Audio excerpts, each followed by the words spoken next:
I know this next author has a lot of fans with us today. She's an amazing woman. Her name is TheoSophia Rose. I'm so excited to introduce you to her. Give me a hug. Oh my goodness, it's so great to see you sparkling up here. TheoSophia's book is called TheoSophia's Wisdom School, The Magic of Healing Revealed. And TheoSophia, why don't we just start off by telling them a little bit about the Wisdom School and about the book? Okay. I wrote the book for those people who began to feel they have intuition. Maybe they work with their hands. They're wondering why they're not getting more impressions, more awareness of what to do. They really want to begin to help heal people. And this book, which is about my wisdom school, holds that answer. And what happens at the Wisdom School? We all want to know. It's like Harry Potter. Hogwarts. At the wisdom school, you're going to be taken through a process of understanding about love, and that you need to learn to love yourself. And you start to learn techniques and how they should feel, and how your heart will open and feel different. Because you don't only want to just have techniques, you want to put yourself in them and help people attain that themselves. So powerful.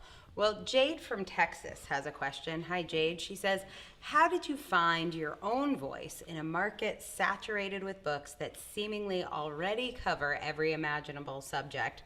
What I love about this question for you is when we were talking about your book title, I was like, I don't know why we're talking about it because it's clearly TheoSophia's Wisdom School. Right. There's probably no other author I've worked with who has a more defined voice. So how did you do that? I've learned over the years, 29 years, that everyone is completely unique. There may be 10 of us here that all know about metaphysics or healing, but yet our perceptions will all be different. And our hearts are all different, and how we speak it, whether our hearts and throats are connected, it's all different. So I used to work a real job. I was a salesperson and #1 salesperson in the country 2 years in a row. And I took my What were you spirituality selling? there. Condos like timeshares. Wow, we never talked about that. No, we didn't. But I took my spirituality and the work I was doing to my job. And that's why I was good. Because I could feel people. I would usually get the worst clients that would come in angry because I could change who they were and touch the real part of them. So it's all about really learning a lot about people. Yeah, so much of that is so true. So Charisse from Pennsylvania, I don't know if this came up for you, but I like this question for you because it's something we all have to deal with. She says, Hi, Charisse. Do we know Charisse? I do. Ah, good. I picked the right one. I was like intuitively drawn to Charisse's question. She says, how did you overcome the desire to write your first manuscript draft with perfection? Was that an issue for you? No, it wasn't. Once I got over the first part, that was a little bit challenging, how you have us find who we're going to write to.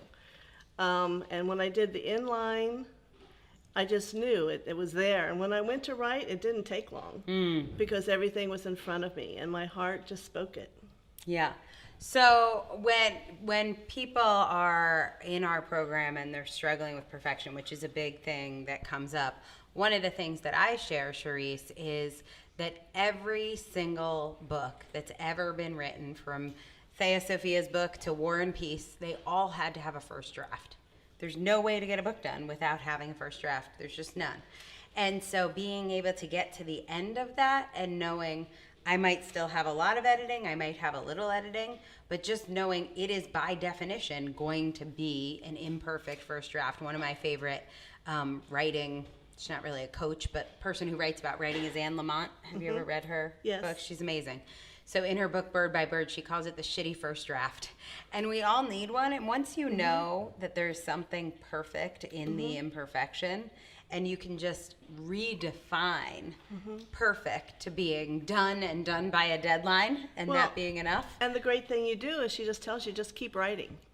Don't try to go back and correct something. Just keep writing. And I love that. It gave me permission. Yeah, that's exactly it. Just keep writing forward. You got to get to the end of that first draft. Once you do, there's no turning back. Like once you do, then you can really see what needs to happen to get it ready to publish. You also worked with an editor after you finished your first draft. Yes, Maggie. What was that experience like? Absolutely wonderful. I didn't have much to edit, which I had no idea. Yay. And because I had just done it, and she was just so knowledgeable and so building my confidence, because I never had written other than like a thesis. So I really didn't know how it was all going to end up. And it was great. Yeah. You're covered. I think that one of the things that really helps is just having another pair of eyes that's looked at hundreds of books and can say, yep, this works, this doesn't, and you don't have to try and figure it out, because a lot of times when you try and figure it out and you're not an expert, you just end up kind of moving the furniture around the room, but you're not really, you don't know where you're going with it. Right. So it can be very powerful.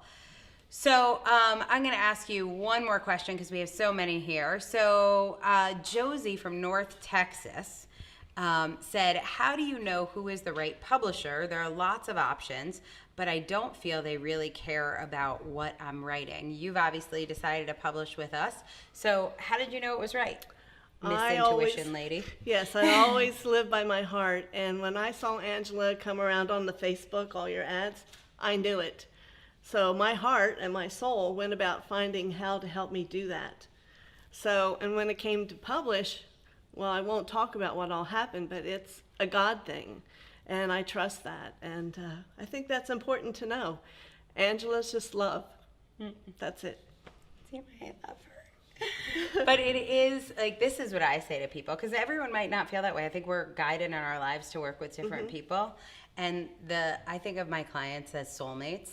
And we made an agreement a long time ago to work together. And when we find each other, it always feels like a reunion. Yeah. And it's definitely felt that way with you. If you have never even considered reading a book about the types of things that TheoSophia talks about, then for sure you need to get this, because this book will really change your perspective on things that might have happened in your life that seemed like a weird coincidence, or you got chills, or you had deja vu, or maybe you heard a voice and didn't know what it was.